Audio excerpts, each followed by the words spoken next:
Bonjour à toutes et à tous, on se retrouve aujourd'hui pour un test de l'Humidigi Z2. Alors, ce dernier m'a été envoyé par la boutique en ligne Gearbest. L'Humidigi Z2 est équipé d'un SoC Mediatek Helio P23 de 6 Go de RAM et de 64 Go de stockage interne.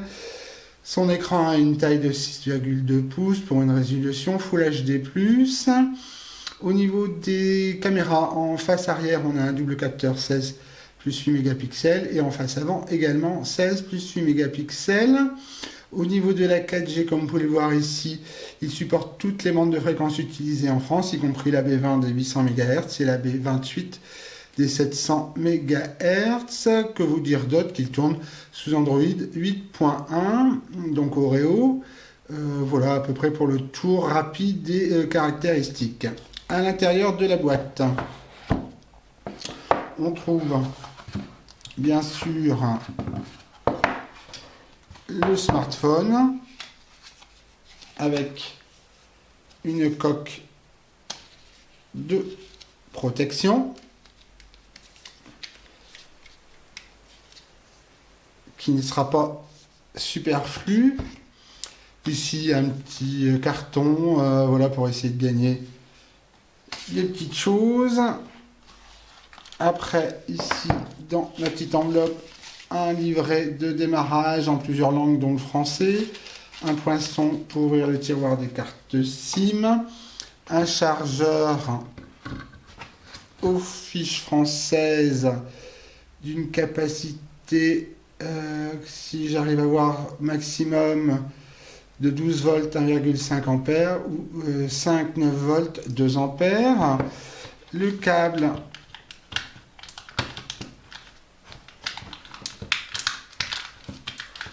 câble donc USB type C et un adaptateur USB type C port audio car l'Humidigi Z2 n'est pas équipé de port audio.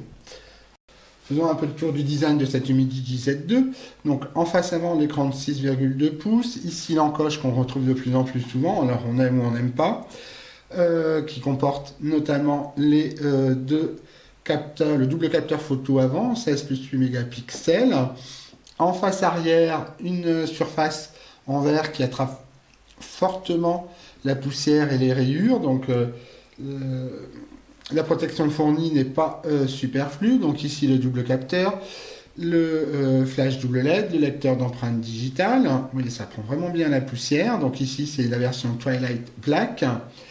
Au niveau de la tranche droite, le double bouton volume plus, volume moins, le bouton power. Au niveau de la tranche gauche, le tiroir des cartes SIM, donc rien que du bien habituel.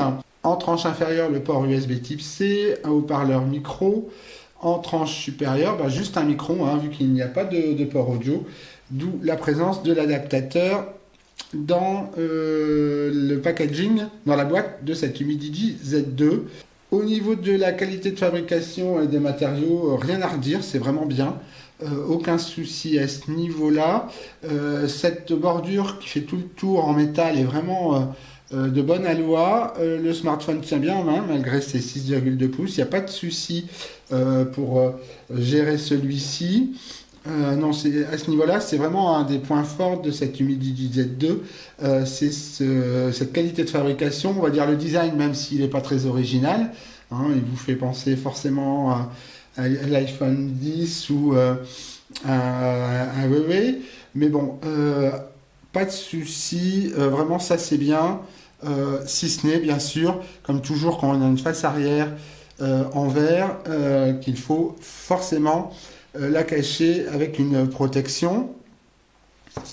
Apparemment, aucune information en tout cas sur l'utilisation d'un verre Corning Gorilla pour la protection de la face avant. Également, une petite chose à dire, c'est que le film de protection qui est posé direct en usine n'est vraiment pas de très bonne qualité.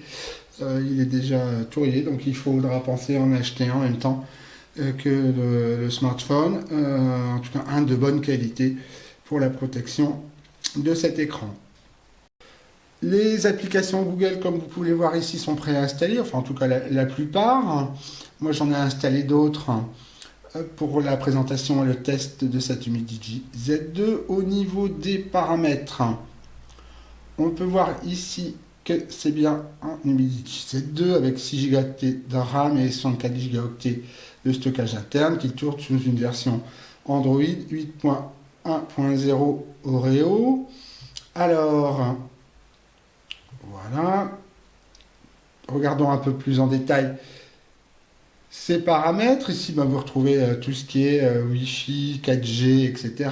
Donc 4G, je vous le rappelle, compatible toute bande de fréquence utilisée en France, y compris B20 et B28. Après, ici, vous avez le Bluetooth, etc. Ici, Smart Assistant. Donc vous pouvez ici gérer l'ordre des boutons ou permettre de les cacher. Bon, moi, pendant tout le test, pour plus de simplicité, je ne l'ai pas fait.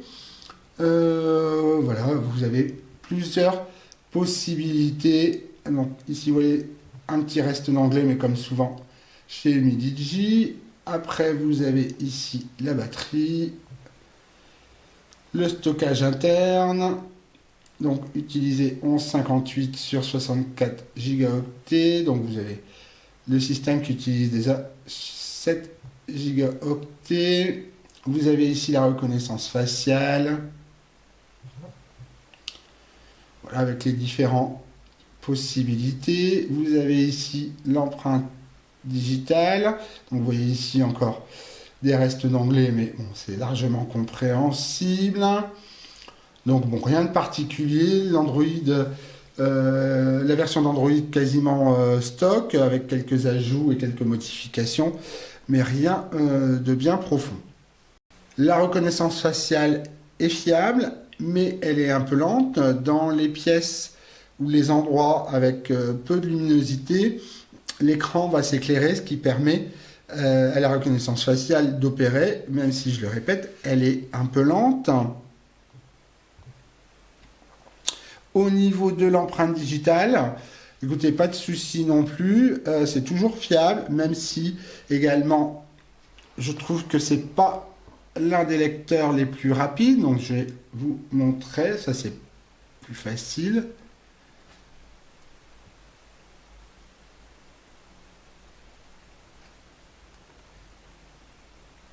Vous voyez, entre là j'appuie,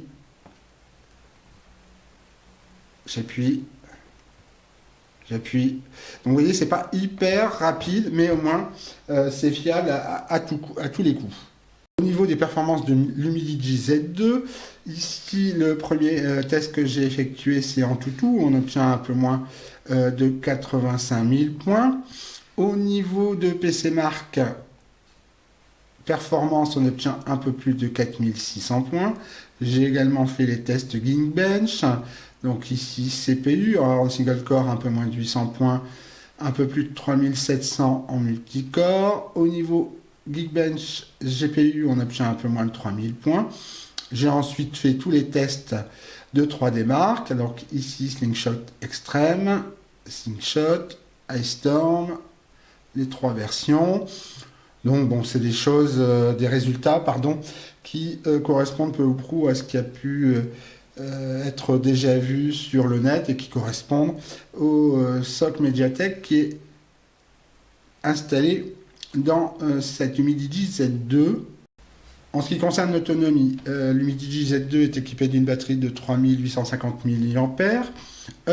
J'ai fait ici le test PCMark batterie qui renvoie un score de 7h34 minutes. J'ai fait un test plus empirique qui consiste à visionner une vidéo YouTube avec une batterie chargée à 100% et en attendant que le smartphone s'éteigne. Donc dans les deux cas, la luminosité de l'écran était réglée sur 50%, Wi-Fi et 4G activés. Et pour ce test empirique sur YouTube, j'ai obtenu un score d'environ 6h30 de visionnage. Donc l'autonomie n'est pas ce qui se fait de meilleur avec une telle capacité de batterie. Les Xiaomi s'en sortent largement mieux avec une même capacité. Mais néanmoins, elle suffit largement pour une utilisation lambda sur une journée complète, sachant qu'en veille, le téléphone consomme peu de batterie, il n'y a pas une fuite de capacité de batterie en veille. Donc c'est déjà un bon point. L'écran de cette Humidigi Z2 est plutôt un point positif. La luminosité est bonne, même en extérieur, en plein soleil. Visionner une vidéo n'a pas posé de soucis ni lire un texte. Les couleurs sont plutôt respectées et vives. La fluidité de cet écran est bonne également.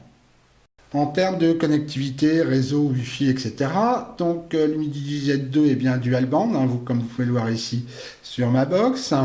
Ici, le premier test effectué à proximité de la box, c'est-à-dire à environ 3 mètres.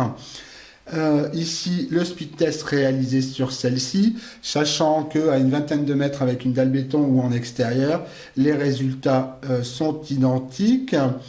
Au niveau du GPS, alors ici GPS en intérieur, donc là bon, le temps de fixe a été d'environ 16 secondes, hein, j'ai vu largement mieux et vous également. En extérieur, ce temps de fixe tombe à 3-4 secondes. Au niveau des GPS qui sont gérés, on voit bien ici qu'on a bien GPS à GPS et le système GLONASS russe.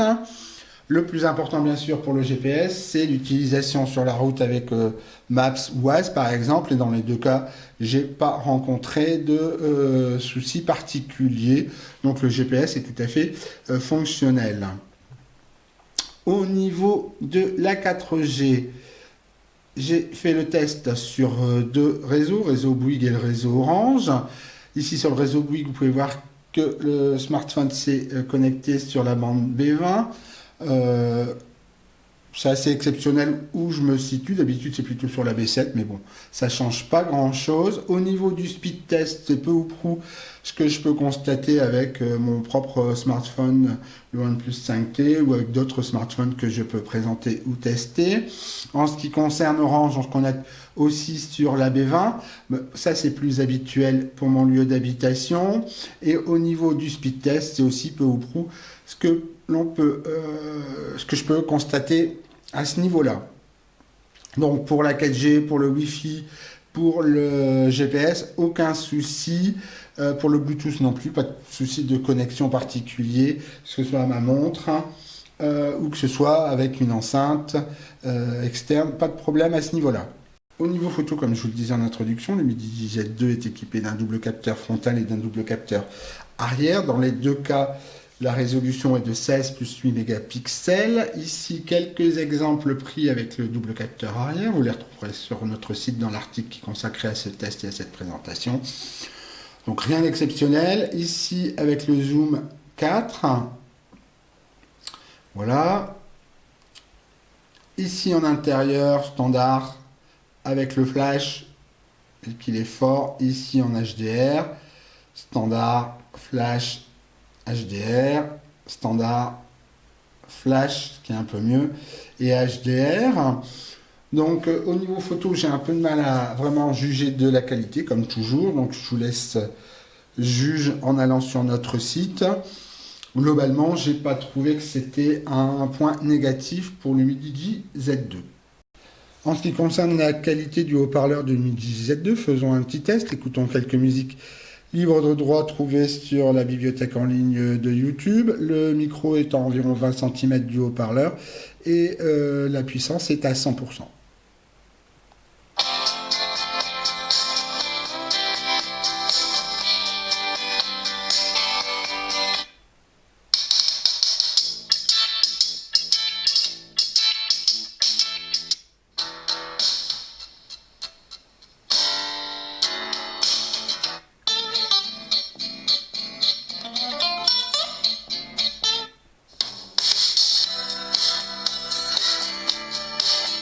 Donc, comme vous pouvez le constater, malgré le biais du micro, le son est puissant, mais il a quand même une forte consonance métallique. Bon, pour un smartphone de cette gamme de prix, ce n'est pas vraiment étonnant. En tout cas, ce ne sera pas l'un des points forts de l'Humidigi Z2, contrairement par exemple à son écran. Les points positifs et les points négatifs de cette Humidigi Z2. Dans les points positifs, je citerai le design. Il est vraiment bien, la qualité des fabrications et des matériaux est vraiment présente. Après, on aime ou on n'aime pas le design avec encoche. Hein. C'est vrai que ça ressemble à beaucoup d'autres smartphones. mais c'est quand même un point positif. En deuxième position, je mettrai la présence de la B20 et de la B28, qui n'est pas si courant que ça, en tout cas pour la B28, donc c'est plutôt un point positif. Un Android qui est quasiment stock, même s'il y a eu quelques ajouts de la part du Midi. Globalement, le rapport qualité-prix est plutôt intéressant.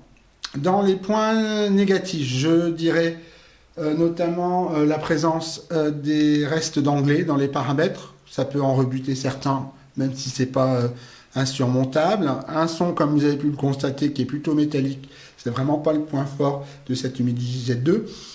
Et en tempérant un peu, bon, l'autonomie qui est plutôt moyenne si on compare notamment à des Xiaomi, mais elle reste quand même tout à fait honorable. Donc en conclusion, je dirais que le Midi Z2, c'est certes pas un foudre de guerre, hein, vous avez pu le voir avec un score en tout inférieur à 90 000 points, mais il est largement suffisant pour une utilisation courante que l'on peut faire d'un smartphone. En tout cas, la majorité des utilisateurs y trouveront leur compte.